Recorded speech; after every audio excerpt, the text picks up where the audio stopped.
আল্লাহ আমি খিদাতে কাতর হতে পারি, আল্লাহ তোর ডাক শোনা যায়। আবু সালে জঙ্গি উজু করতে গেল নদীর কিনারে, ঝর্ণা নদীতে উজু করতে বসল। আবু সালে উজুর পানি হাতে যখন নদীর কিনারে নিল, এত খিদারে আবু সালে কান্দে, আল্লাহ খিদার জ্বালা জীবন চলে যেতে পারে, আমি তোর হুকুম অমান্য করব না। আবু সালে উজু করিতেছে, এমন সময় দেখে নদীর উজান দিকে একটা ফল ভাসি ভাসি আসতেছে। আবু সালে জঙ্গি মুছে আল্লাহর ওলি বলো, আল্লাহ তুমি বোঝা আমার রিজিক পাঠিয়ে দিলা, এই রিজিক বোঝা তুমি আমাকে দিয়ে শান্তি করবা। আবু সালে জঙ্গি মুছে রহমাতুল্লাহ উজু করতে নদীর ভাষা ফলটা নিলেন, নিয়ে উজু করিয়া খালেন। খাওয়ার পরে নামাজ আদায় করে অনুতাপ করলেন, আল্লাহ এই ফলটা তোমার জন্য হালাল হলো না, উজান দিকে ভাসিয়াছিল, এই ফল নিচ্ছে একটা মালিকের গাছের ফল হবে, আমি বিলে পারমিশনে গাছের ফলটা খাইলাম, আল্লাহ তুমি তো আমার ইবাদত কবুল করবা না। আবু সালে জঙ্গি বুঝে রহমাতুল্লাহ বলল, আল্লাহ আমি ফলের বাগানের মালিকের বিনা পারমিশনে আমি ফলটা খাইলাম, আমি নদীর উজান দিকে যাব, গেতে গেতে দেখব এই গাছটা যেখানে আছে নিশ্চয়ই ফলের বাগানের মালিক আছে, আমি মালিকের কাছে আমি ক্ষমা নেব, উনি যদি ক্ষমা করে দেয় ফলটা আমার জন্য হালাল হয়ে যাবে। যেরকম সুবহানাল্লাহ। কিন্তু বাবা আমার মতন মানুষ যদি কারো বাগানের ভোট বেড়াই দেখি কোনোদিন খেয়া দেয় ক্ষমা চাই, ক্ষমা মারা শেষ, উইয়ে দুইটা কথা গাল দিয়ে গেবে, ভারী বড় গেলা হচ্ছে তুই হয় এবার ভারী বড় গেলা, উইয়েরে জঙ্গল ফাটে দিই, উইয়েরে শস্যে বাড়ি ফাটে ফেলে আম খেয়া দাদাগিরি ভারী আমার আওয়াজ তুই, ঠিক না বেঠি? আবু সালে জঙ্গি মুসা রহমাতুল্লাহ একটা ফল খাওয়ার জন্য অনুতপ্ত করলো, আল্লাহ এই ফলটা আমার জন্য হারাম হয়ে গেছে, আমি এই ফলের মালিকের দেখা করতে হবে। আবু সালে জঙ্গি নদীর উজান দিকে যায়, আরে ফলের গাছ নদীর কিনারে মেলে না, গেতে গেতে আবু সালে জঙ্গি মুসা রহমাতুল্লাহ গেতে গেইতে গেতে গেইতে বহুদূর চলে গেল, দিনটা চলে গেল রে, দেখে যে ফল খেয়েছে রে ওই ফলের গাছ, ওই গাছটা নদীর কিনারে ফল নিয়ে দাঁড়ায় আছে। আবু সালে বলল, এই গাছের ফল তালে ভাসে গেছে, এই ফলের গাছের মালিক আমার খুঁজে বাড়ি করতে হবে। আবু সালে জঙ্গি মুসা রহমাতুল্লাহ ওই ফলের গাছের মালিকের খোঁজ নেওয়া শুরু করলো। ওই ফলের গাছের মালিক এমন একজন আল্লাহর ওলি, যেরকম সুবহানাল্লাহ। বাড়িতে খোঁজ করি বাড়ি করলেন, ফলের গাছের মালিককে বলেন, চাচা আমি বিরাট অপরাধ করেছি। কইছে, বাবা তোর বাড়ি কোথায়? কইছে, হুজুর নদীর কিনারে গাছ যে আছে এই ফলের গাছটা কার? কইছে, বাবা এটা আমার, আমি গাচ্ছি। কয়, চাচা আমি আপনার ফলের গাছের একটা ফল নদী দিয়ে ভেসে গেছে, আমি খিদের তাড়না সহ্য করতে না পারি হুজুর, আপনি আপনার একটা ফল আপনার বিনা পারমিশনে নদীতে খেয়ে ফেলেছি, আপনি আমাকে খোদার হস্তে ক্ষমা করে দেন। ফলের বাগানের মালিক ভাবলো, বাবা তোর বাড়ি কোথায়? কইছে, হুজুর আমার বাড়ি হলো জিলান শহরে। কোথায় বাড়ি? জিলান শহরে। তোমার নাম কি? কইছে, বাবা আমার নাম হলো আবু সালে জঙ্গি মুসা। আহা, কেন? হুজুর আমাকে ক্ষমা করে দাও। আয় বাবা চা দিস নাকি? পরে পরে লাস্টে লাস্টে এলাই না, তাহলে পারমিশন দিম তখন। বাবা চা একসাথে খামো, রাজি আছেন? রাজি আছেন? হ্যাঁ, অ্যাটেনশন নষ্ট করবেন না চা দিয়ে। আবু সালে জঙ্গি মুসাকে বললেন, বেচারে আমার ফলের গাছের ফল খেয়েছ, নদী দিয়ে ভেসে গেছে। ওই ফলের মালিক বলল, আল্লাহ, এত ফল নদী দিয়ে ভেসে যায়, কোনোদিন কোনো মানুষ আমার কাছে ক্ষমা নিতে আসে নাই। এটা কোন পাগলা রে, এনাকে তাড়াতাড়ি ক্ষমা দেওয়া যাবে না। ফলের বাগানের মালিক বলল, বেটা আবু সালেক, তোকে ক্ষমা করে দিতে পারি, একটা সত্য আছে কি, আমার বাড়িতে বিনা পয়সায় বিনা মজুরিতে 12 বছর গোলামি করতে হবে, তারপরে ক্ষমা করে দেব। আবু সালে জঙ্গি মুসা বলল, বাবা 12 বছর তোমার, 4 বছর গোলামি করব। 4 বছর চলে গেল, আবার বলল, চাচা 4 বছর চলে গেল, আবার 4 বছর করতে হবে। 8 বছর চলে গেল, আবার 8 বছর চলে গেল, আবার 12 বছর হয়ে গেল। চাচা, আপনার নদীতে পর একটা ফল আমি খেয়েছি, 12টা বছর কাটালাম বিনা পয়সায় গোলামি, আমাকে ক্ষমা করবেননি। ফলের বাগানের মালিক বলল, আবু সালে রে, 12 বছর বিনা পয়সায় গোলামি করলি, ক্ষমা দিতে পারি, আর একটা সত্য আছে কি, আবু সালে, আমার একটা মেয়ে আছে রে, মেয়েটা দেখাত কুরসি কালা, মেয়েটা কানা, হাঁটতে পারে না, চোখে দেখে না। আবু সালে রে, এই মেয়েটাকে যদি বিবাহ করি নাও, তাহলে তোমাকে ক্ষমা করে দিতে পারি। যেরকম সুবহানাল্লাহ। 12 বছর গোলামি করার পরে ফলের বাগানের মালিক দিলেন আমার একটা মেয়ে, কানা, খোড়া, হাঁটতে পারে না, চলতে পারে না, দেখাতে কুসি। কন্ত বাবা, তোমার ছেলে যদি বলো, বাবা একটা মেয়ে দেখিয়ে আসলাম বক্সিরহাটে, মেয়েটা ডিগ্রি এমএ পাস, ইংলিশ ছাড়া কথা কয় না, 3 এসি গাড়ি আছে বাবা, 5টা সুপার গাড়ি বাবা, কয়টা কোম্পানির মালিক, মেয়েটার একটা ঠ্যাং নাই, বিয়ে করবে তোমার ছেলে? বাবা মেয়েটা এত সুন্দর, মা সব দিয়ে ভাল, তো শ্বশুর একটা বেডি, কয়েকটা কোম্পানির মালিক, বাবা মেয়েটা কানা, বিয়ে করবে?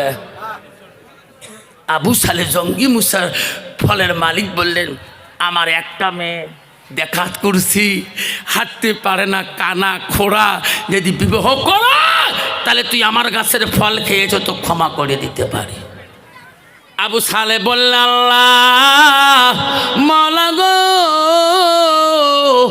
12 বছর গোলামি করলাম, মাওলা ইনি যদি ক্ষমা করে না দে, আল্লাহ তুমি আমাতে ইবাদত কবুল করবা না।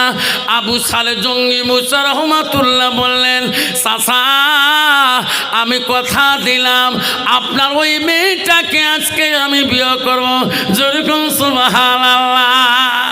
ফলের বাগানের মালিক বিয়েও যখন দিয়ে দিলেন, আবু সালেকে বললেন, বেটা আবু সালে জামাই, যাও যাও, আজকের জন্য আমার বেটি তোর জন্য হালাল হয়ে গেল, আমার বেটি তোর অপেক্ষা করে আছে, ওই ঘরে যা, আমার বেটির সাথে তুমি গল্প করো।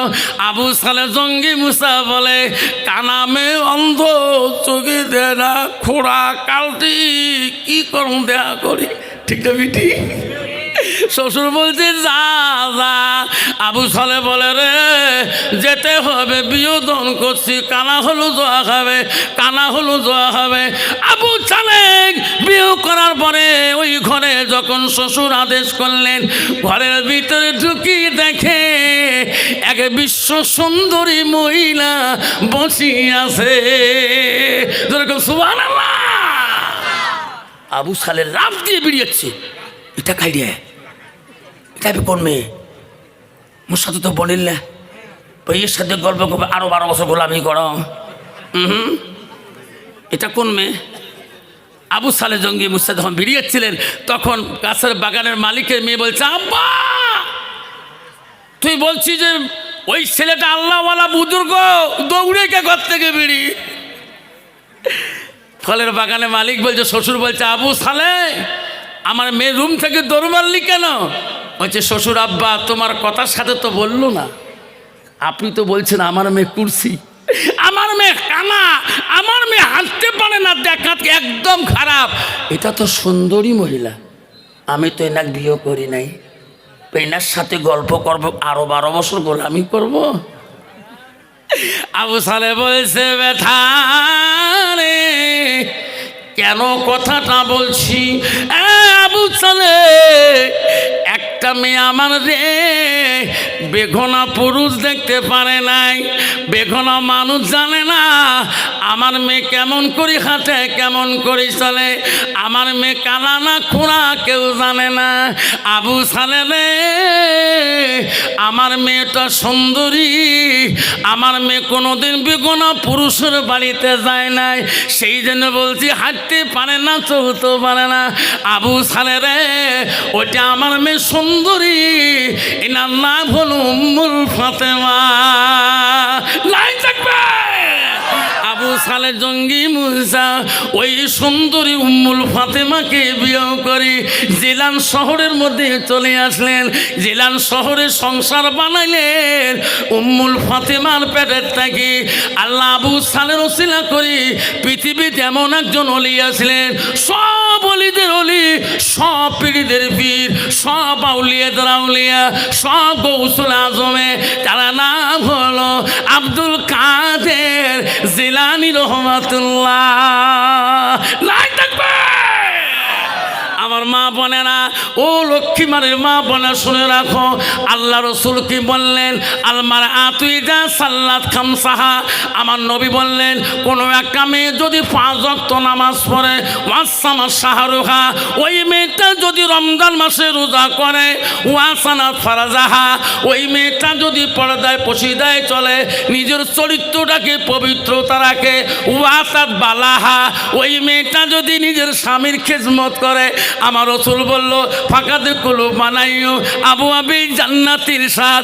নবী বলল ওই নারীদের জন্য আল্লাহ 8টা জান্নাতের দরজা খোলা রাখবে। যেরকম সুবহানাল্লাহ। নাই থাকবে। কন্ত বাবা বর্তমান যুগের নারী নামাজের আজি আছেন, নামাজও 0, রমজানে 0, পর্দা 0, আর স্বামীর খেজমত 3-4টে 0। যেরকম ঠিক না ঠিক? আল্লাহ কি ডিজিটাল নারী বাবা, তোমার লক্ষ্মীমারির নাই রে বা। আল্লাহ রসুল বললেন ওয়া জাউজুহা নাহারাদিন, যদি কোনো নারী যদি স্বামী বাড়ি আসার পরে স্বামীর কাছে বসে গল্প করে, স্বামীকে যদি আপন করিয়ে নেয়, স্বামীর কথা যদি মিষ্টি মিষ্টি হাসে, আল্লাহ রসুল বলল তা খালাতিল জান্নাত, সেই মেয়েটা সর্বপ্রথম জান্নাতে যাবে। যেরকম সুবহানাল্লাহ। কন্ত বাবা বর্তমান যুগের নারী স্বামী কোনোদিন বাড়ি আসলে কন্ত মিষ্টি সুরে কথা কয়, কি মেজাজ রে বাবা, 32 GB মেমোরি কাম করে না। যেরকম ঠিক না ঠিক বাবা। আমার মা বোনেরা আম্মারা শুনি রাখেন, অল্প সময়ের জন্য মা, আমি অল্প সময়ের জন্য আজকে তোমাকে মেডিসিন দিয়ে যাবো লক্ষ্মীমারির জমিনে। জিন্দেগি তো এই মেয়েটার পরিবর্তন হয়ে লাগবে ইনশাল্লাহ। যেরকম নাই থাকবেন। মা বোনেরা শুনি রাখেন, নবীজির প্রথম স্ত্রীর নাম ছিল হযরতে খাদিজাতুল কুবরা, নবীজির দ্বিতীয় স্ত্রীর নাম ছিল হযরতে সাউদা রাদিয়াল্লাহু তাআলা আনহা, নবীজির 3 নম্বর স্ত্রীর নাম ছিল হযরতে মা আয়েশা সিদ্দিকা রাদিয়াল্লাহু তাআলা আনহা, নবীজির 4 নম্বর বিবির নাম ছিল হযরতে জয়নব রাদিয়াল্লাহু তাআলা আনহা, নবীজির 5 নম্বর বিবির নাম ছিল হযরতে হাফসা রাদিয়াল্লাহু তাআলা আনহা, নবীজির 6 নম্বর বিবির নাম ছিল হযরতে উম্মে সালমা, নবীজির 7 নম্বর বিবির নাম ছিল হযরত উম্মে হাবিবা, নবীজির 8 নম্বর বিবির নাম ছিল হযরতে মাইমুনা, নবীজির 9 নম্বর বিবির নাম ছিল হযরতে সুফিয়া, নবীজির 10 নম্বর বিবির নাম ছিল হযরতে রায়হানা, নবীজির 11 নম্বর বিবির নাম ছিল হযরতে মারিয়া। নবীজির জীবনে 1 থেকে 11 জন স্ত্রী চলে যায়। জীবনে কোনো স্ত্রীর কথার দ্বারায় আমার রসুল কষ্ট পায়নি। যেরকম সুবহানাল্লাহ, যেরকম সুবহানাল্লাহ। কন্ত বাবা বর্তমান সমাজে যে 1টা করে বিবি যার আছে, কন্ত স্বামীরে কষ্ট পায় না, না পায়? পায় না। কত নারী আছে স্বামীকে আনায় টানায় ঢিকে, আছে না নাই? এমন ঢিকে ঢিকে স্বামীর চানা বাঁধে ফেলায়, স্বামীকে জল জল করি দেহে, আর এক করে ঢিকে লুড়ে মুখ কলজেকে কাঁপে। মা বলে না আম্মারা শুনি রাখুন, আম্মারা জান্নাত যদি যেতে চান, নবীজির 3 নম্বর স্ত্রী ছিলেন হযরতে মা আয়েশা সিদ্দিকা। আম্মা অল্প সময়ের জন্য শুনিয়া যান, মা জান্নাত তোমাদের জন্য আল্লাহ রসুল হাদিস বলে গিয়েছেন, যদি নারীরা 4টে কাম করতে পারে।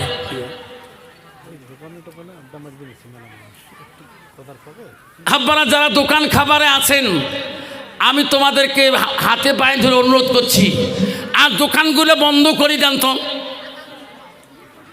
বাবা একটু আগে বসো, বাবা একটু আগে বসো, সবাই আগে বসো। কষ্ট হয় নাকি বাবা, কষ্ট হয় নাকি? তাহলে কার কার কষ্ট না হয় হাত দুইটা দেখান তো, হুজুর কষ্ট না হয়। হ্যাঁ, তাকবীর লাগায়, নাই তাকবীর।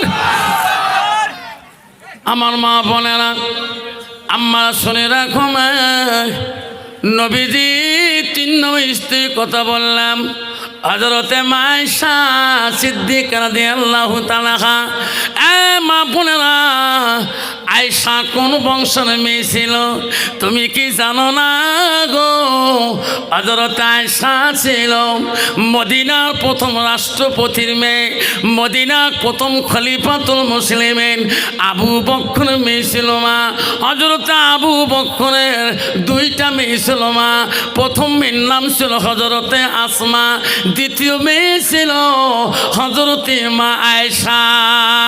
মা বোনেরা, বিশ্ব নবী রাসূলুল্লাহ আয়েশা যখন বাড়িতে দেখতে নবী আসতো গো, আয়েশার মনে এত খুশি হয়ে গেত, নবীর মুখের দিকে তাকাইতো, নবীর চেহারার দিকে তাকাইতো, নবীর শরীরের দিকে তাকাইতো। নবী বলছে, আয়েশা আমি বাড়ি আসলি রে আয়েশা, আমার মুখের দিকে কেন তাকাও, আমার শরীরের দিকে কেন তাকাও? আয়েশা বলছো, গো নবী আপনার দিকে যতবার তাকাই আমার আয়েশার কলিজাটা ঠান্ডা হয়ে যায়। নাই থাকবে মা বোনের, আম্মারা আম্মারা শুনে রাখো, মা বিশ্ব নবীর প্রথম স্ত্রী ছিল হযরতে খাদিজাতুল কুবরা। মা হযরতে খাদিজাতুল কুবরা একদিন কান্দা শুরু করেছিলেন। ফাতেমা ছোট গো, নবীজির বেটি ফাতেমাতুল জহিরা আকা খাদিজার কাছে দেখে কাঁদতেছে। এমন সময় রাসূলুল্লাহ বাড়িতে গেলেন, আর ফাতেমা দৌড়ে যে বললেন, আব্বা আম্মার আজকে চোখের পানি কেন দরদর করে পড়তেছে? বিশ্ব নবী যে দেখে খাদিজা বিছানার মধ্যে শুয়ে আছে। নবীজি গাড় করে গেলেন, নবীজির হাতটা টানে নিয়ে খাদিজা হাত ধরে বলল, গো নবী আমি খাদিজা একটা কথা বলিতে চাই। নবী বলে, খাদিজা রে কি বলতে চাও? ওগো নবী আমি খাদিজা দুনিয়া থেকে যাওয়ার সময় হয়ে গেছে। নবী গো আমি খাদিজা যদি ইন্তেকাল হয়ে যায়, ওগো নবী আমার কাপড়ের ব্যবস্থা করবেন না, আমার কাফন আনি দিবেন না? না, কেন কাফন আনবো না? না গো নবী না, আমি খাদিজা ইন্তেকাল হয়ে গেলে আপনার শরীরের পোশাকগুলা খাদিজার কাপন হিসাবে রাখবেন। ওগো নবী আমি খাদিজা কবরকে খুব ভয় করি। ওগো নবী আর একটা কথা বলিয়া যায়, সবাই মাটি দিয়ে চলে যাবে, আমি খাদিজা কবরে থাকতে পারবো না। নবী গো মনকে লোকে আসবে, আমি মনকে লোকে সল জবাব দিতে পারবো না। ওগো নবী আমার কথাটা মানেন, আমি তোমাকে ওসিয়ত করে গেলাম, সবাই মাটি দিয়ে যেতে পারে, আপনি আমার কবরের কাছে একটু থাকবেন। কেতাবে আছে রে, ওই দিন নবীজি খাদিজা নিজের হাতে চোখের পানি পর্যন্ত মুছিয়া দিয়েছিল। খাদিজা রে কান্দিস রে, বল কান্দিস কা? আমি নবী কথা দিলাম, কান্দিও না কান্দিও না। হযরতে খাদিজাতুল কুবরা ইন্তেকাল হয়ে গেলেন, সবাই কবর দিয়ে চলে যায়। বিশ্ব নবী রাসূলুল্লাহ খাদিজা কবরের পাশে খালি ঘোরে রে। আল্লাহ রাব্বিল আলামিন বলে, জিবরাইল বিশ্ব নবী খাদিজার কবরের পাশ থেকে যায় না। নবী যতক্ষণ খাদিজার কবরের পাশে থাকবে রে, অতক্ষণ মনকে নকি যাইবে না। জিবরাইল আমার নবী মুহাম্মদকে বলিয়া দে, খাদিজা এত ভালোবাসে রে, নবীজি খাদিজাকে এত ভালোবাসে, যা যা খাদিজার কবরের সওয়াল জবাব আমি আল্লাহ ক্ষমা করে দিলাম, মাফ করে দিলাম। কোন তো বাবা, আমার মতন যদি কোনো নারী, যদি আমার বংশ যদি কোনো কবর নারী যায়, যদি মন কিন্ন কি বলে মান নাব্বুকা, এদিকে মোর বাপ প্রেসিডেন্ট আসিল শুনবে, মান নাবিউকা মোর বাপ চেয়ারম্যান আসিল শুনবে, শুনবে না। মা বলে না, কবর কোনোদিন তোমার পরিচয়, তোমার বাপের পরিচয় কারো দিতে চাইবে না। বিশ্বনবী রাসূল আদরের কলিজার মণি হযরতে ফাতেমাতুল জহিরা হযরত আলীকে ডেকে ডেকে বলছে, ভাই আলী, আমি যদি মারা যাই আমার জানাজারটা রাতারাতি হতে হবে। কইছে কেন কেন ফাতেমা, তোমার জানাজা রাতারাতি হতে হবে? কইছে গো স্বামী, আমি এতই পর্দায় ছিলাম, আমি এতই পর্দা মোহাব্বত করতাম, আমি যদি দিনের আমার জানাজার হয়ে যায়, আমার ফাতেমার দেখার জন্যে বেঈমান কাফিররা এমন চালাকি রূপে আসিয়ে আমার জানাজারে শরীক হয়ে যাবে। আমার যদি কেউ খারাপ মনে, আমার লম্বা চওড়ারা যদি খারাপ মনে কল্পনা করে, আল্লাহ কাল কিয়ামতের ময়দানে ফাতেমার এই পর্দার মূল্য আল্লাহ দেবে না। ফাতেমাতুল জহিরা আনহা রাত্রিকালে ইন্তেকাল করলেন। হযরতে আলী তার চাচা আবু যর গফফারিকে বললেন, চাচা তোমার বউমা ইন্তেকাল হয়ে গেছে, রাতারাতি কবরের ব্যবস্থা করিয়ে দাও। হযরতে আবু যর গফফারির কবর খানস্থান করলেন। কবর খুঁড়িয়ে আবু যর গফফারি কবরের পাশে দাঁড়িয়ে বলছে, এই কবর তুমি কি জানো এখানে থাকবে কে? এই কবর এখানে থাকবে বিশ্ব নবী রাসূলুল্লাহ আদরের কলিজার মণি। এই কবরে হযরতে ফাতেমার সাথে তুমি কোনো বেয়াদবি করিস না। আবু যর গফফারি বললে, এই কবর তুমি জানো কি এখানে কি থাকবে? এখানে থাকবে আসাতুল্লাহ গালিব। এই কবর হযরত আলীকে আল্লাহ এত শক্তি দিয়েছেন, হযরত আলীর স্ত্রী থাকবে রে কবর, আলীর স্ত্রীর সাথে কোনো বেয়াদবি করিস না। এই কবর এখানে কে থাকবে তুমি কি জানো? এখানে থাকবে হাসান হোসেনের মা, তার মার সাথে কোনো বেয়াদবি করিস না। আবার বলছো কবর এখানে থাকবে সব নারীদের সর্দারানী জান্নাতুল ফাতেমা। কবর রে ফাতেমার সাথে বেয়াদবি করিস না। সঙ্গে সঙ্গে ফাতেমার কবর থেকে গাইবি আওয়াজ এসে গেছিল, আবু যর আমার কাছে চিৎকুর দিস না রে, আমার কাছে চিৎকুর দিয়ে লাভ হবে না। আবু যর আমি কবর, আমি নবীর বেটিকে চিনি না, আমি নবীর বেটিকে বুঝি না, আমি হযরত আলীর স্ত্রীকে চিনি না, আমি হাসান হোসেন মাকে চিনি না, আমি নারীদের সর্দারানীকে চিনি না, আমি শুধু চিনি আমর। মা বোনের আম্মারা, কেন মা বুঝলি না? আম্মারা হযরতে আবু যর গফফারি ফাতেমার কবর থেকে গাইবি আওয়াজটা পেয়া এমন জোরে চিৎকার দিয়েছে রে, জীবনে আবু যর গফফারি আর জীবনে ঘর সংসার করে নাই, কবরে চিন্তায় চিন্তায় আবু যর দুনিয়া তাকে বিদায় নিয়ে গেছে। মরণের একদম পর্যন্ত আবু যর গফফারি ওই কবরের আওয়াজ তার কান থেকে যায় না। আল্লাহ, আচ্ছা মুসলমান যদি এই কবরে চিন্তা করতো, তাহলে মুসলমান কোনোদিন কবরস্থানে আড়ালে তাস খেলাইতো না। মুসলমান যদি কবরে চিন্তা করতো, মুসলমান কোনোদিন মসজিদে বান্ডারি আড়ালে জঙ্গল বাড়ি তাস খেলাইতো না। মুসলমান কবরকে ভুলে গিয়েছিলেন। আব্বাজান এই কবর কাউকে ছাড়িয়ে দিবে না। আম্মারা মনে রাখেন, কখন তোমার 5 কাফন তলে যেতে হবে, এই পুরুষরা কখন তোমার 3 কাফনের তলে যেতে হবে, এই চিন্তা ভাবনা করতে হবে। মা বোনেরা, এত সুন্দর চেহারা, এত সুন্দর রূপ, এত চুলের কাঠি, এই সৌন্দর্য সব যখন 5 কাফন পরে এই জান্নাতুর পাখিতে শুয়ে রাখবে মা, সেদিন তোমার আপনজন কেউ হবে না। এমনও জাগায় যাইবি রে সোনা, যে জাগায় নাই সাথী, এমন জাগায় যাইবি রে সোনা, যে জাগায় নাই বাতি।